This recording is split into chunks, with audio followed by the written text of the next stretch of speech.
இதிலே ஹதீஜா ரதியல்லாஹு அன்ஹா அவர்களுடைய வயது, நான் ஹதீஜா வரலாறுல தலைப்பு, ஹதீஜா ரதியல்லாஹு அன்ஹா அவர்களுடைய வயது சம்பந்தமாக பிரபல்யமான செய்தி, அவர் 40 வயதிலே தான் ரசூல் ஸல்லல்லாஹு அலைஹி வஸல்லம் அவர்கள் திருமணம் முடித்தார்கள் என்பது. ஆனால் ஹதீஸ் துறையிலே அறிவிப்பாளர் வரிசை ரீதியாக எடுத்து நோக்கினீங்க என்று சொன்னால் மிகவும் நெருக்கமானதும் பொருத்தமானவும் செய்தி, ஹதீஜா ரதியல்லாஹு அன்ஹா அவருக்கு 28 வயதாக இருந்தது என்பதுதான் பொருத்தமான ஒரு செய்தி.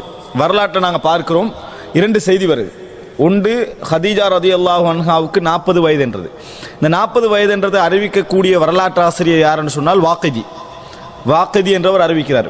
வாக்கிதியை பொறுத்த வரைக்கும் வரலாற்று துறையில் அவர் நிறைய செய்திகளை கொண்டு வந்து தந்தார் அப்படி என்று இருந்தாலும் கூட அவர் அதாவது பொய்யர் அப்படி என்று சொல்லி விமர்சிக்கப்பட்டவர், நிறைய பொய் சொல்லக்கூடியவர், வேண்டுமென்று இட்டு கட்டக்கூடியவர் அப்படி என்ற விமர்சனம் அவருக்கு என்ன செய்து எல்லா அறிஞர்களாலும் செய்யப்பட்டிருக்கிறது.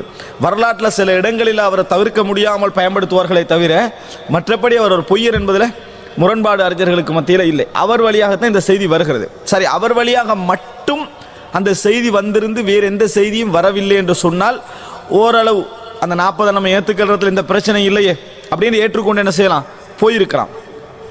ஆனால் இன்னொரு அறிவிப்பு வருகிறது, அது பலகீனமான அறிவிப்பு, பலமான அறிவிப்பு இல்லை, ஆனால் பொய்யர்கள் இடம்பெறக்கூடிய அறிவிப்பு இல்லை, அது பலகீனமான அறிவிப்பு தான். இன்னொரு அறிவிப்பு வருகிறது, சாதாரண அறிவிப்பு. பலகீனமானவர்கள் இருக்கிறார்கள் ஆனால் பொய்யர்கள் இல்லை, வீக்கானவங்க அதில் இருக்கிறாங்க, மனநலத்தில் வீக்கானவர்கள், அறியப்படாதவர்கள், இப்படி உள்ள ஒரு அறிவிப்பாளர். அதில் 28 என்ன செய்து வருகிறது. ஒன்றில் வயது நம்மளுக்கு கன்ஃபார்ம் இல்லைன்னு விட்டுறணும், அல்லது எடுத்தா ஆதாரத்துக்கு மிக பொருத்தமானது இதுதான். எது? இந்த பலகீன வழியாக வரக்கூடிய 28 தான் மிகவும் பொருத்தமானது என்பதை நாங்கள் புரிந்து கொள்ள வேண்டும்.